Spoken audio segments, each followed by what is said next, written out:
Hey, it's Kevin with the new warehouse, and I'm here in Linden, New Jersey. I'm at the Linden Logistics Center, and I'm standing next to the guy who is responsible for this center, Dave Greek of Greek Real Estate Partners. And we're gonna find a little bit about this center, but we're also gonna talk a little bit about the market.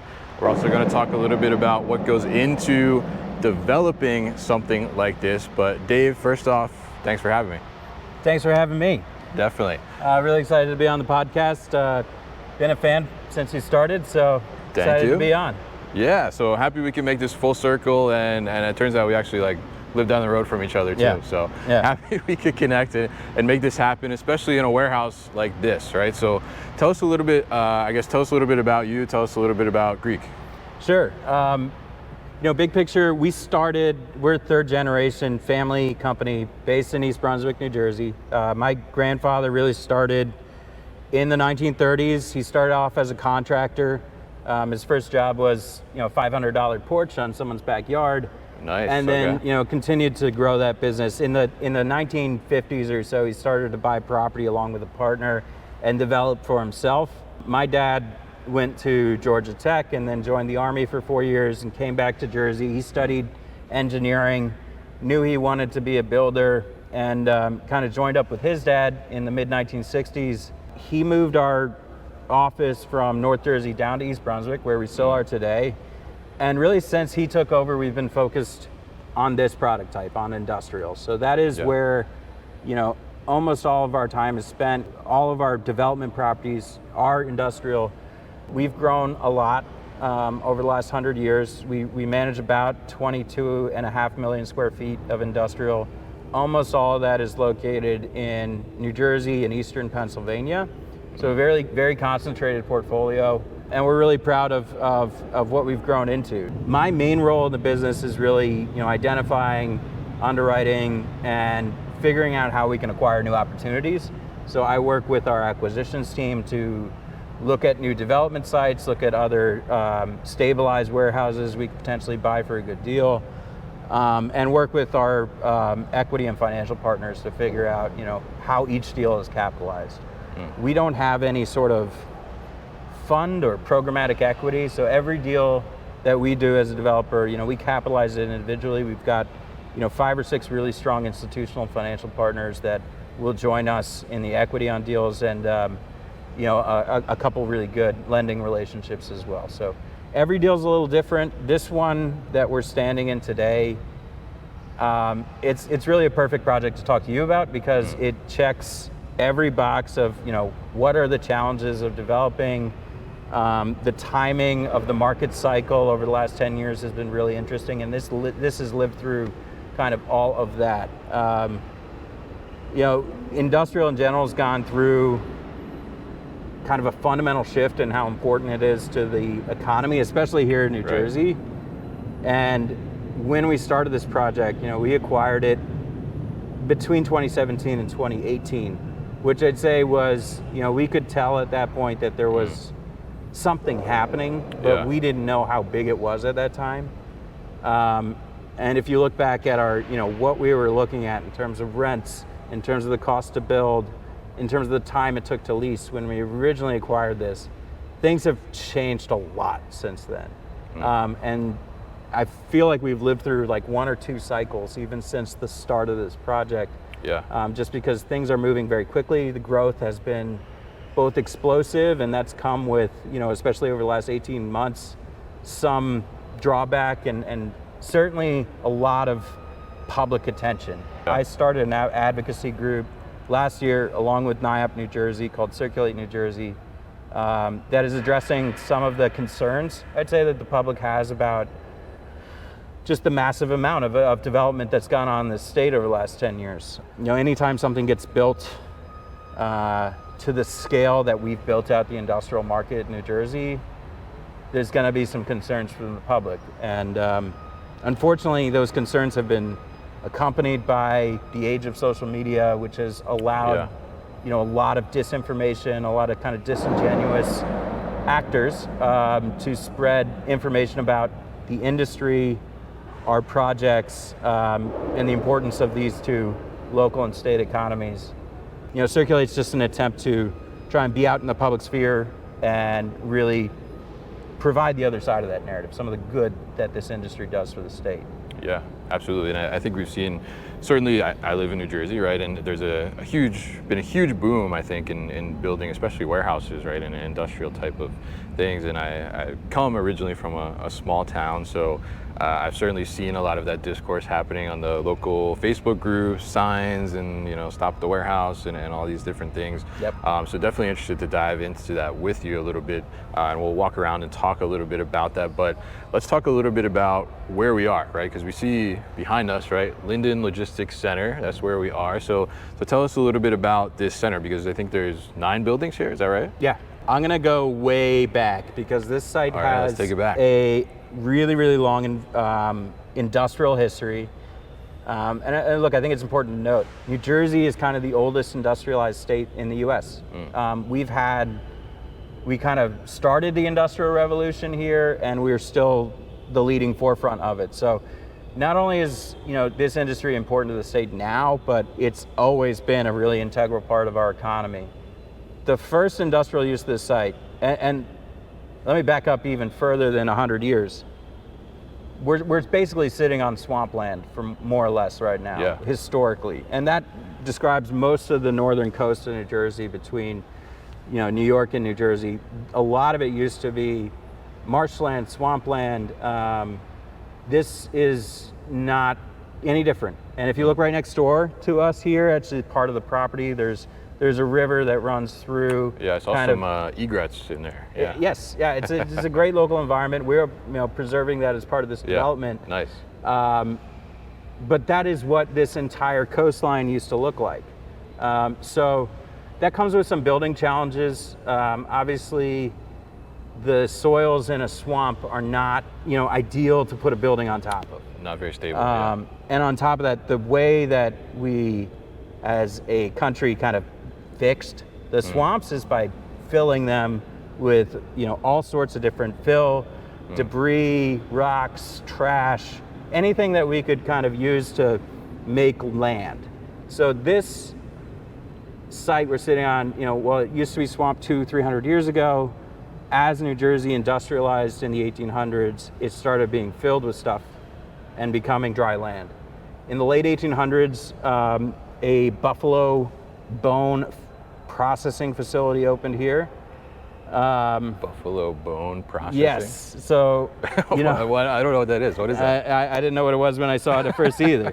Why would you want to process buffalo bones? But basically, if you know a little bit of American history, when the U.S. was expanding westward, massive buffalo hunts would occur, and they'd kill thousands and thousands of buffalo at a time, mostly for sport.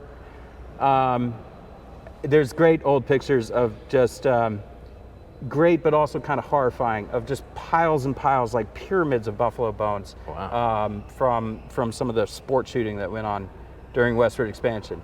They would take that, which was largely, they considered it a kind of waste byproduct. They'd ship it back east, send it to a facility like was located here, grind up and dry the bones, which produce phosphate, which is an important fertilizer. Okay. So basically they take that waste product from the west, process it here, sell it to farmers as fertilizer. And that operation lasted probably 30, 40 years here, more or less until we ran out of buffalo to process, because we basically killed off most of the entire population. A lot of buffalo, yeah. We did. That was replaced by a chemical dye operation that was run by a company called Chemours, which eventually became part of the Dow DuPont family of companies. The other portion of the site, which is the portion we're standing on now, in the late 1960s, was bought by GAF, which is the world's, I believe, largest roofing manufacturer. Roofing, right? They manufactured basically most of the shingles that were produced in the U.S. out of this site for probably 20 to 30 years. Because of all that environmental history, in the mid-'80s, the site was shut down. The site sat vacant for a really, really long time. And in Linden, in this town, this used to be the largest employer for almost 50 years. Between those two factories, it employed about 5,000 to 6,000 people. Yeah.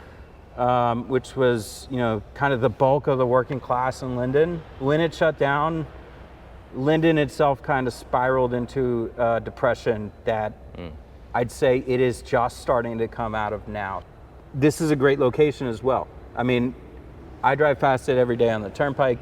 Yeah. So do about 100,000 other people. Close to New York, yeah. It is close to New York. We've got about 1,000 feet of waterfront property here, which we expect at some point in the future will be activated into some sort of waterborne logistics use. Okay. We just needed to figure out how to build on top of all of that history, all the environmental baggage that came with it. I mean, that's a big undertaking, right? So to go through. So I mean, how do you work through that? How do you? Because I think probably a lot of people, and it sounds like it took a long time, right? Since the 80s, it's been shut down, right? That a lot of people probably look at it and say like, oh, we don't want to touch that, right? So how do you, as you guys, I mean, how do you decide like, okay, like this is a project that we can make viable? How do you go through that analysis and really understand, okay, yeah, we can do this and we can figure out how to make this work? It's a really good question. I'd say it's a question we asked ourselves about 1,000 times a day when we were looking at this project. We have a partner. We actually have two partners on this project. Advanced Realty, which is another family-owned New Jersey development company, and PGIM, which is Prudential's real estate investment arm, also based here in New Jersey. So we've kind of got this all New Jersey team attacking this project.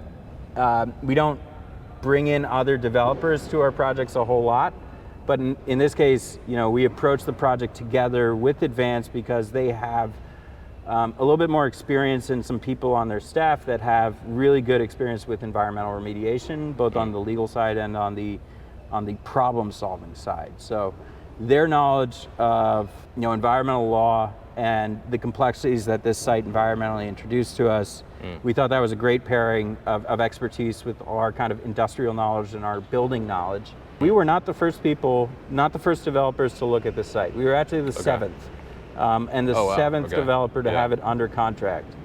And I do want to make clear that like with any business, but particularly with development, being in the right place at the right time can be 90% of someone's success. Yeah. And I think in this project, certainly that played a huge role. So the previous developer was trying to work through some approvals. It was taking them a very long time. Not only do you need approvals from the local municipality, you need county approvals, you need approvals from the DOT, the DEP, and for some instances, some work done with the Turnpike Authority and the Army Corps of Engineers. So there's a lot of different agencies that had jurisdiction over the site.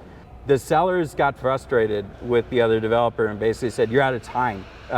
We don't want to wait for you to figure this process out any longer. We're gonna pivot. And since we had the rear side under control and had kind of demonstrate both our ability to close and the expertise which we kind of analyzed that site and went about in solving some of the problems.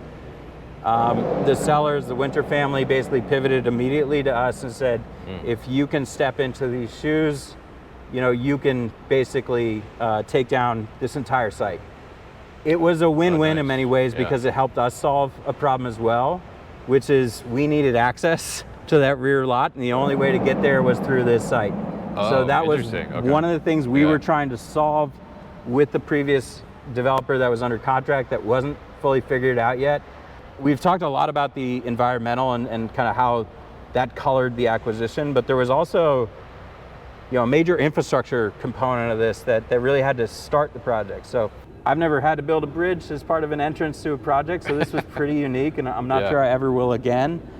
But the reason we built it is because there's a very important rail line that runs kind of along the edge of our site. I saw that out there. Yeah, it supplies a lot of fuel to Newark Airport for the jets, etc. But it's been a very active rail line for a long time, and that was causing some traffic issues on the entrance to our site because it drove right across the entrance. So in order to make sure that our tenants can get in and out of here as quickly and as efficiently as possible, we spent a lot of time, a lot of design dollars, and a lot of resources to build that bridge to fly over the tracks, just so that there's no question from any of our tenants that they'll ever have to stop and wait for a train to go by. Yeah. You know, the name of the game in logistics is efficiency. Speed. Yeah. So just removing that one variable of maybe you have to wait 10 minutes for a train to pass, you know, that was important enough for us to spend a lot of money to build that bridge. It's been successful in terms of never during any lease in this project has anyone asked about the train. That solves the problem. Absolutely, and I think super interesting to hear kind of what goes into a project like this, because it's not just one building here, it's 9 buildings, so you're building an entire center, as it's called, right? And so there's a lot of things that go into that. It's like building a small town almost in a sense, right? Building roads, building bridges in this case, and worrying about, you know, the natural environment around it as well, which I think is a great thing. And, you know, being able to do that, I think really kind of gives you an idea of like what goes into, even though like essentially this is a big box, right? Yes, it is. A lot goes into making this big box just exist in the first place. So very interesting to hear that. Now tell us a little bit, because you got 9 buildings. How much square footage is here? About 4 million square feet here. Oh, wow. Okay. We have 1 building left to build, which is all the way in the rear of the site. Other than that, we've built out our entire program more or less. Hopefully we'll start building that last building soon and finish it up. As your viewers can see, we're standing in vacant space right now. Yeah. So if you're looking for space, if you're looking for space, give me a call. We've got some available here. I'd say we delivered quite a bit of space in 23 and 24, and I've been working very hard to lease that up. We'll touch on the market probably a little later in this podcast, but the market over the last 12 months has been changing. It's been different. There's been less tenants in the market. There's been more availabilities of space. And so, you know, I'd say this phase of the project has taken longer to lease than any of the previous phases, which has been a little frustrating. But I'd say, you know, when we set up this interview, this building was completely vacant. That wasn't that long ago. And now you got somebody leasing, right? If you hear some echoes, some noise in the background, that's because we have a tenant moving in right next to us here. So I'm proud to say we've leased a portion of this building. It's also, I think, a sign of what's to come. You know, there was a lot of optimism about leasing velocity coming into 2025. I think tariffs and trade uncertainty have dampened that a little bit, but we're starting to see the signs that this is a resurging and recovering market, and that it is that the balance of supply demand is getting to a much healthier spot now. So we're very bullish on leasing the rest of the space and hopefully getting started on our last building. Hopefully as soon as next year. Being in the development business for as long as my family has, this is a really once in a century type opportunity. You don't find well-located, contiguous acreage like this very often in our state. Just given its age and its population density and some of the unique challenges of developing here.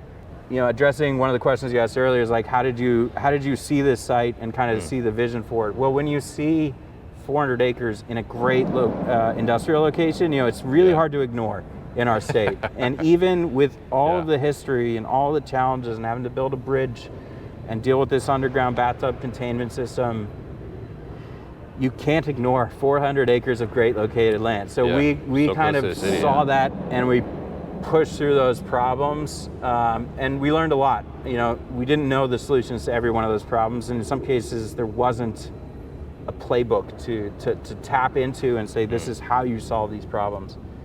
We knew the opportunity here was big enough and the upside was high enough where we could take the time and expense to learn and figure it out as we went. Yeah, absolutely. I mean, the park is beautiful. The buildings look great.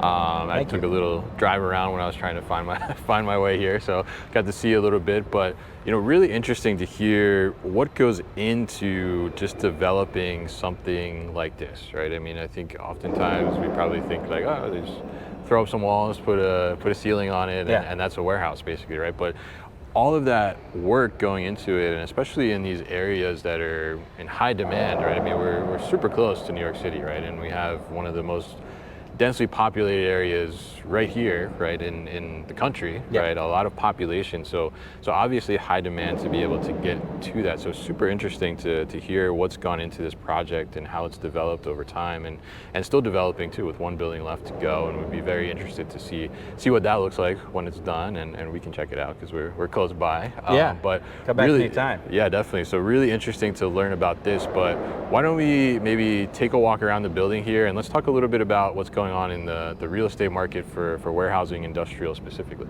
Sounds good.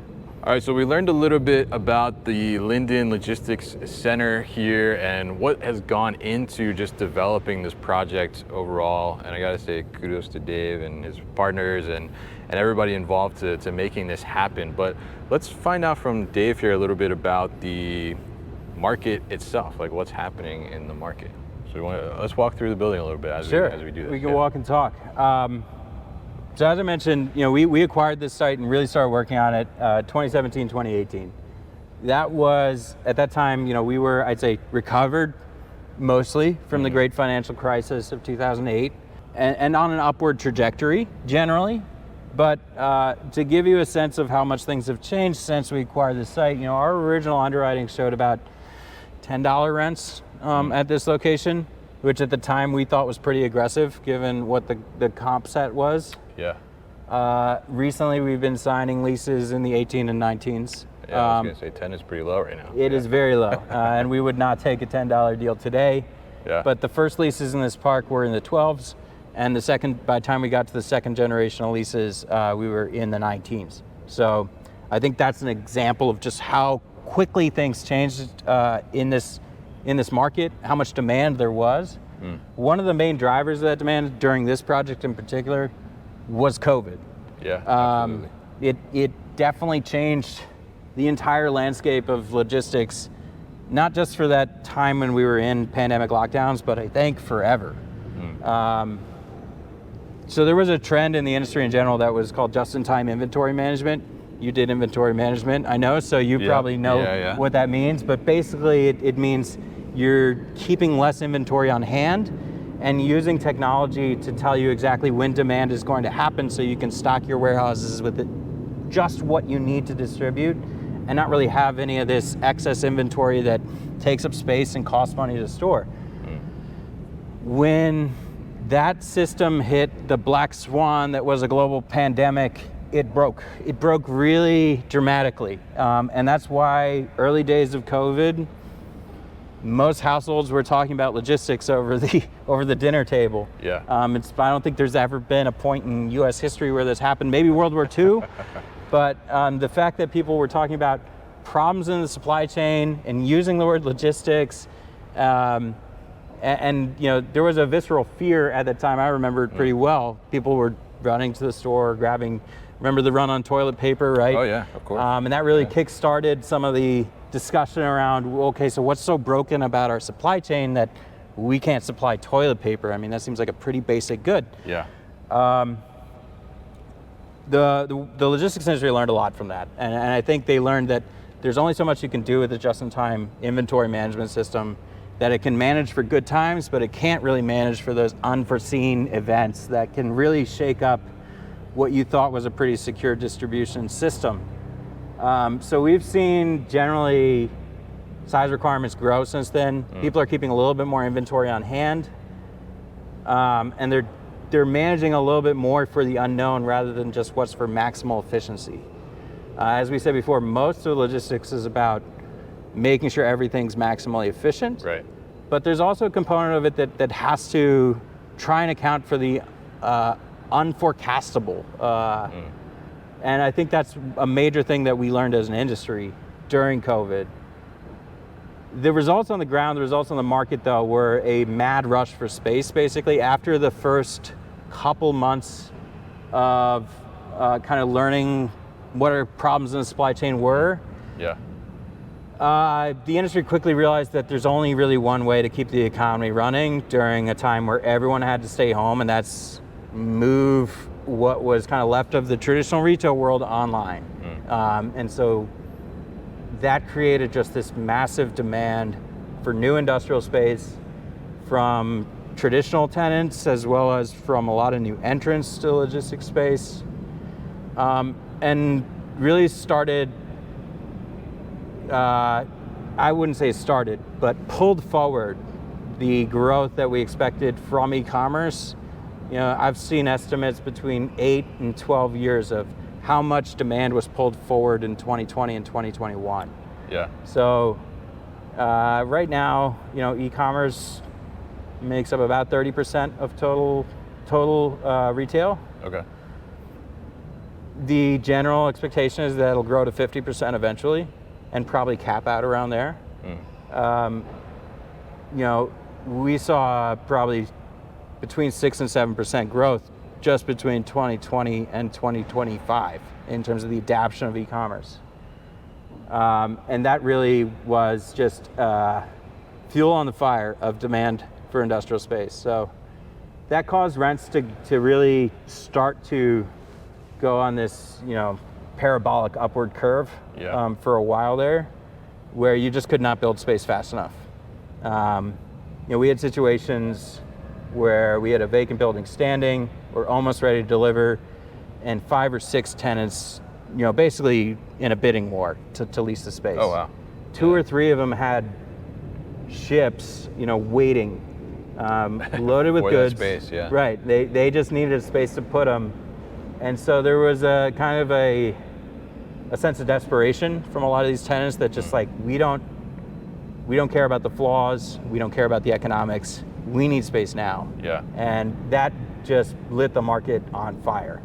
And we benefited from that a lot here, but I'd say the overall market really, really grew by nature of that sentiment at that time.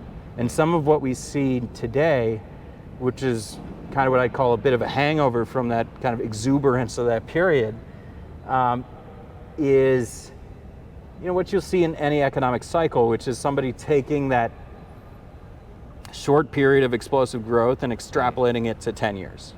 And so there was a lot of investment within the industrial space based on rents growing at 10% for 6 or 7 years in a row. And we all know real estate's cyclical. Rent growth it goes up and down, and sometimes it goes negative. So while this upward trajectory, this last market cycle lasted a lot longer than it typically would, I'd say, we were on an upward cycle from about 2011 to about 2024. Most real estate cycles take 6 or 7 years. This one took 13 to 14. Yeah. I think that gave some investors this false sense of security that this time is different and this time it'll last forever. It's gonna last longer, yeah. And pair that with some big secular changes in the economy, like adoption of e-commerce, which we know is a 30, 40-year trend, and some of that demand being pulled forward during COVID. It definitely, all those factors lined up in just the right way to make investors super hungry and really just want more and more exposure to this asset class. So pricing, got to be really, really high. Most things were, priced to perfection, meaning there really wasn't any profit for landlords to make unless the market grew. And you'll see a lot of the struggles that you'll see today are just a result of that time period, that way of thinking about industrial real estate values. And today's world is very different, right? After this kind of period of exuberance where, there's 5 people waiting in line to lease a vacant warehouse, interest rates started to rise. That was kind of a signal to both the real estate and the tenant community that things were changing and that this was not going to last forever. And at the same time, consumer demand started to both change and decline. And one of the main ways it changed after COVID was a lot of the investment dollars that average consumers were spending during COVID was in their home. Right. It was on that honey-do list. It's on that home project that they've been waiting to do for 6 years, but now they're finally stuck at home and they can finally do it. So we had lots of demand from groups like Home Depot or building supply companies, people selling washing machines, dryers, dishwashing machines. These large utilities that you purchase every 5 to 10 years usually, that is not like an everyday thing you buy. And that was what a lot of the demand that we saw during COVID was, exactly those types of companies. When that demand started to pull back, a lot of those companies realized that they had taken on too much space, that they had made the same mistake the investor community had made and said, this demand for washing machines is going to last for 10 years. In reality, the demand spike they saw in 21 and 22 actually kind of cannibalized their business for the next 3 or 4 years. The people that bought washers, dryers in 21 are not going to buy one in 23. Yeah. They're going to buy one in 32. Yeah. So a lot of those companies realized they had too much space and started to give it back. And that either came through the form of mostly sublease. A lot of large blocks of space that have been leased relatively recently, 21, 22, came back for sublease. Honestly, we've had a few tenants in this park do the exact same thing. Oh yeah. Where we leased some space in 21, in one instance, from the time they toured the space to the time they moved in, it was less than 30 days. Just to give you a sense of the kind of the urgency needed at that time. Within a year and a half of taking occupancy, the tenant put the entire space on the sublease market because they realized that they had made a mistake in terms of what demand they were forecasting for their products. That sublease has since filled, and that's the general narrative over the last 12 months, is kind of this recovery of the supply-demand balance. Subleasing has a big part to do with that, but so does new space deliveries. So you pair those two together. One of the nice parts about investing and building industrial is that you can build these buildings relatively quickly. I do hate when people call them erector sets, but the truth is that to most people looking in from the outside, they are. I mean, this right here, look at this right here. I mean, this kind of looks like an erector set to me. Yeah. These two beams, right? And if you've ever seen one of these buildings actually constructed, the way that we do it is a method called tilt-up construction, which basically means that we pour the floors first. We set out wooden forms along the edge and pour the walls onto the floors. And then we take a big crane and roll it around the outside of the buildings and pick up those panels and stick them into place. So while there's months and months of work that go into setting it up for that pick, what the public sees is 1 week there's a flat site and 2 weeks later there's basically a fully erected building. And what is that if not an erector set, right? So a lot of the development decisions and the complexities, particularly on this site, actually happen under the ground, underneath where we're standing now. The building we're in, I'd say, is a very standard Greek industrial asset. It is Class A, it's 40-foot clear. We've got our standard steel columns, our great concrete floors, and stick-on insulation along the walls to give a little bit of extra insulation during the summer and the winter time. Over the course of 30 years, we kind of came in on the tail end of this and finished this. A lot of fill was brought into this site to bring it above the floodplain. Overall, the site was elevated about between 14 and 16 feet on average across about 400 acres. So I can't do that math, but that's a lot of dirt. And that took about 20 years to actually fulfill. So we really came in on the tail end. The site has taken fill from anyone who can generate fill, including when they were cleaning up the spoils of 9/11. Some of those spoils came to this site. We had a protocol, because we had some 9/11 debris on the site, to say, if you find anything that looks a little suspicious, you call the police. This is going to sound scary, but stick with me. We found 9 sets of bones when we were digging through the site. We called the police every single time. They all turned out to be deer bones, thank God. But that just gives you some of the sense of the history, the complexity of the site. It's not just you come in here and you build an erector set. You have to be conscious of that history, and then often solve the problems that history introduced. We needed to do a couple different forms of ground improvement systems to make sure that this dirt would hold up. We used two. A combination of deep dynamic compaction, which is basically just putting a really heavy weight on top of the earth and letting time and gravity do the work of improving the soil conditions. Just make it kind of denser, right? Yeah, just weigh it down and condense it. And that takes a little bit of time. Somewhere, depending on the types of soils you're working with, can take anywhere between 4 months to a year for that to complete.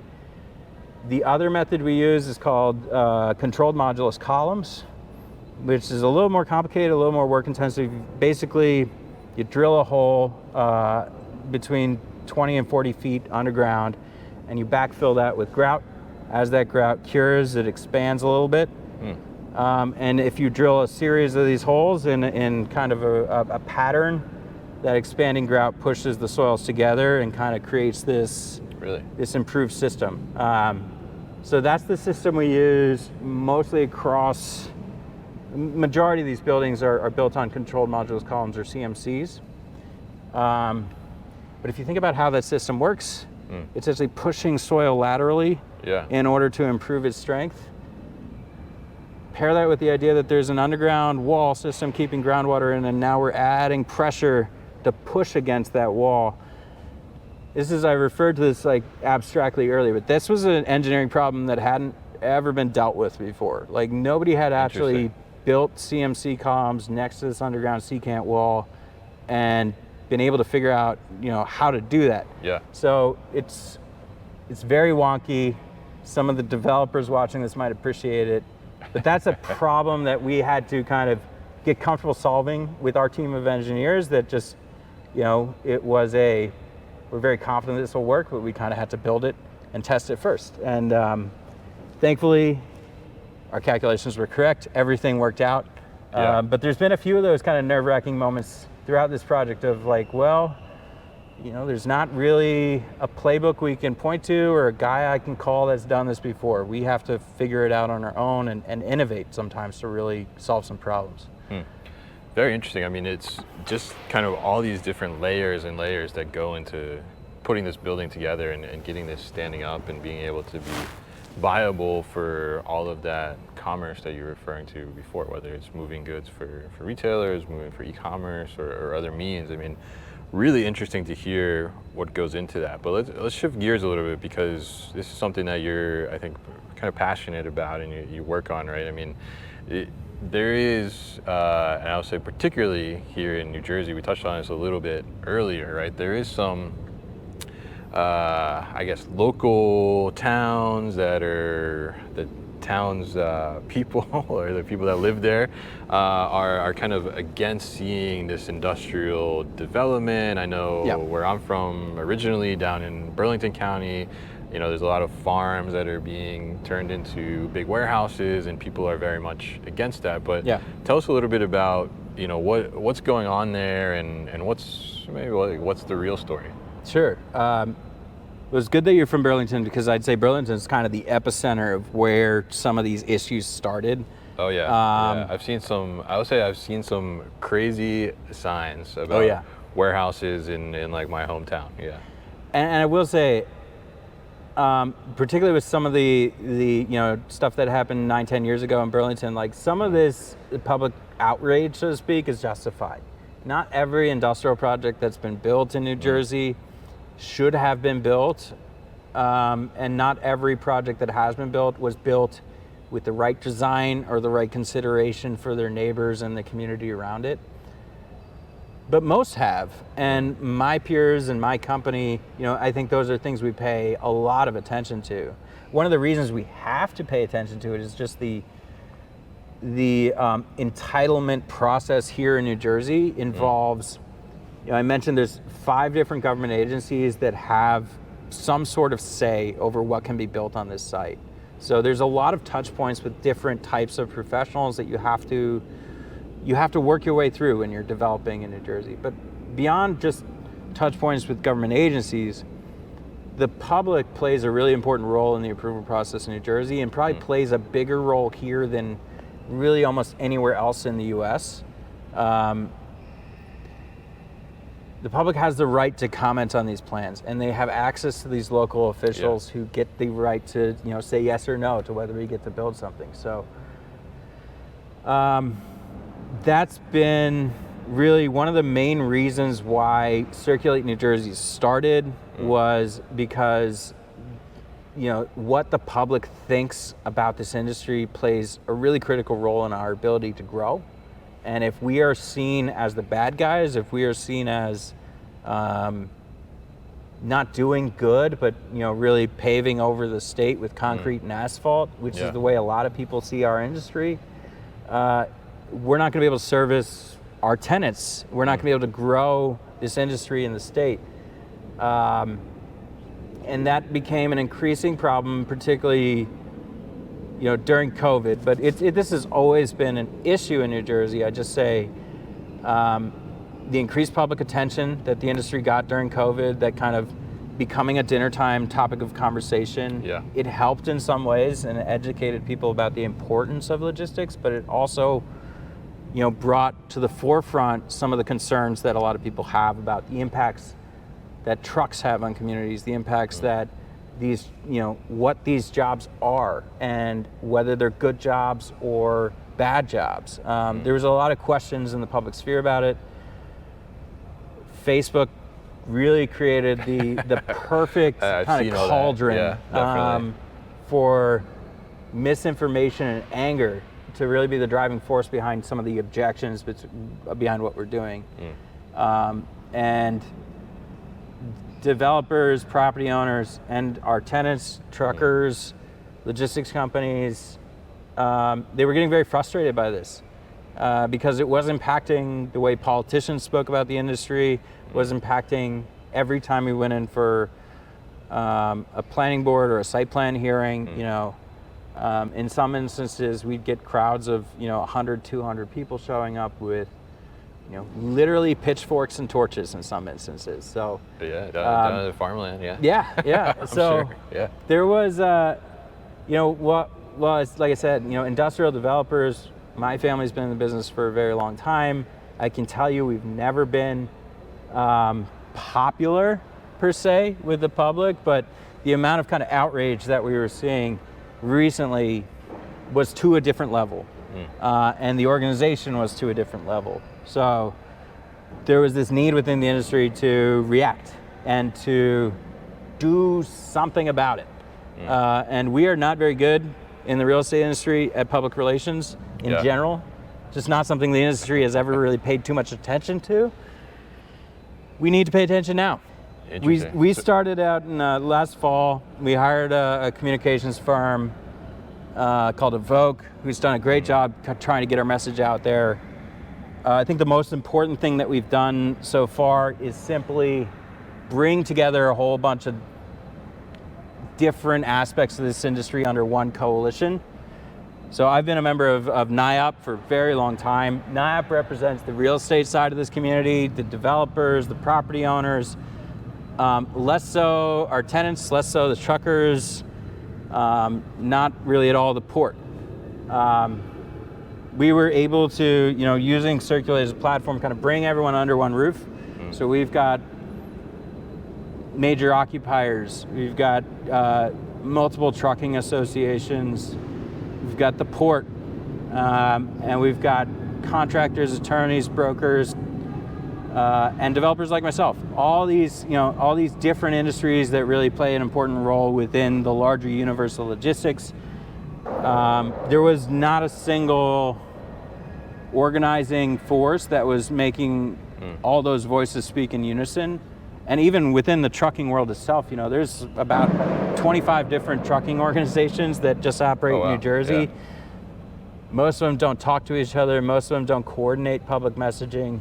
And certainly when it comes to a piece of legislation in Trenton, it's 25 different approaches to how to influence that and how to fight, negative legislation or encourage positive legislation. So I think Circulate did a massive good for the industry just in bringing people into a single room and having us communicate and coordinate strategy together.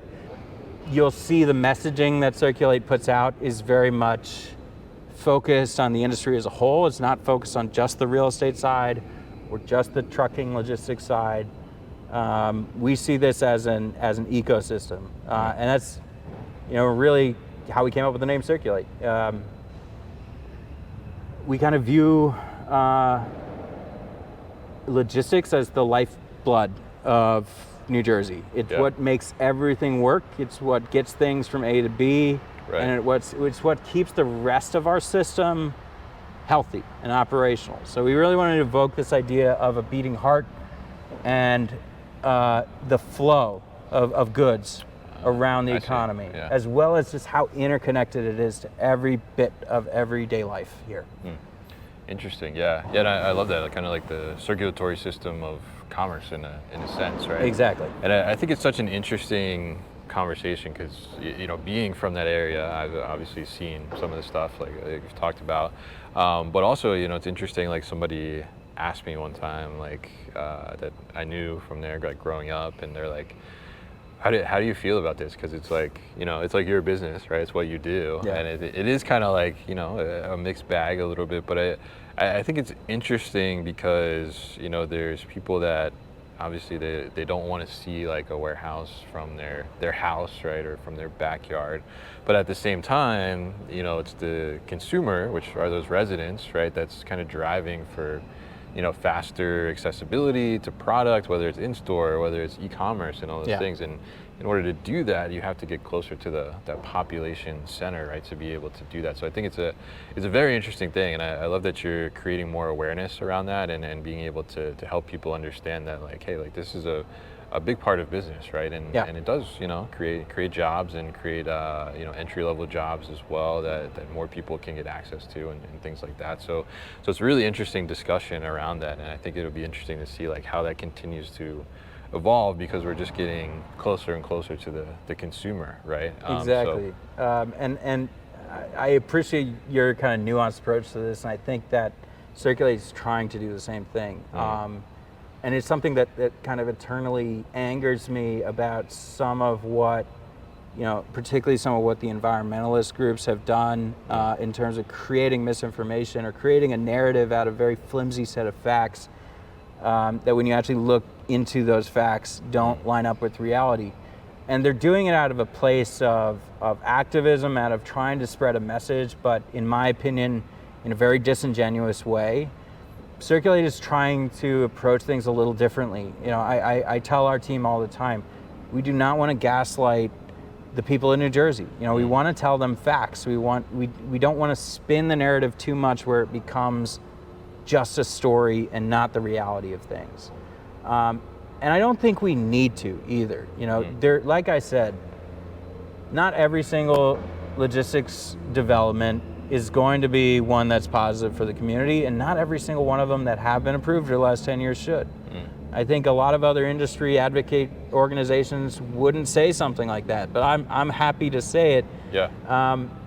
We want to support good, sustainable economic development in this state. This is a good example of that, and really the perfect example of a site that couldn't be anything else. Yeah, it was not usable, right? Right. Yeah. And we'll hear that often as a complaint against our projects that, hey, we know these are not the prettiest buildings. I will say they've gotten a lot prettier in the last 10 years. A lot more attention on aesthetics and on those storefront entrances and making sure that they're appealing to both the people that work there and the community that they're set in.